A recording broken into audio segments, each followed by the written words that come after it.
Днес вече сме в ден 9. Да дадеш форма на невидимото. Всичко започва от онова усещане, че знаеш, че носиш нещо ценно, но не си сигурен как да го изразиш, как да го покажеш и как да му дадеш форма. Да дадеш форма на невидимото означава да започнеш да се виждаш, да си позволиш да се покажеш и да изречеш: аз мога, аз съм и това, което съм, има стойност. Точно така започна трансформацията и за един от участниците. Знаех, че знам много неща, но все имах чувството, че нещо ми липсва, че все нещо не стига. През целия си живот съм търсила признание, защото не съм го получавала на време. И това ме беше свило, беше ме потискало, държало ме беше на сянка. Но сега, след тази програма, започнах да виждам какво всъщност съм постигнала.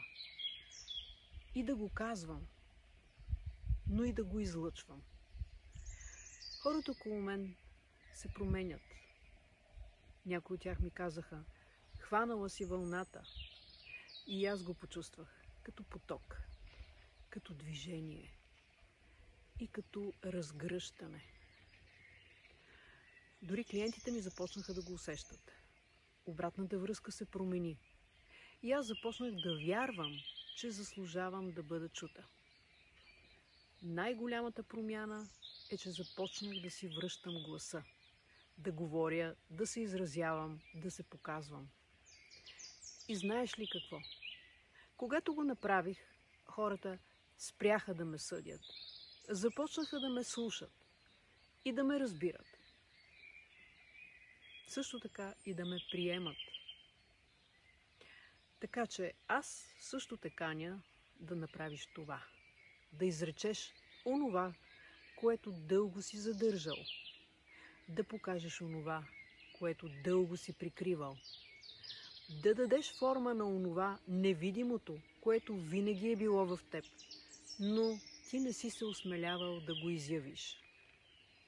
Това е денят, в който заявяваш: да, аз имам какво да дам и съм готова да го изразя.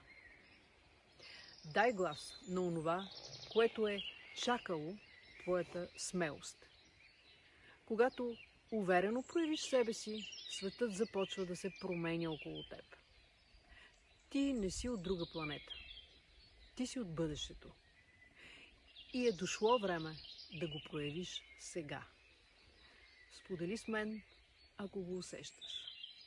Скоро ще разбереш коя е първата ти стъпка към новото ти аз. Очаквай.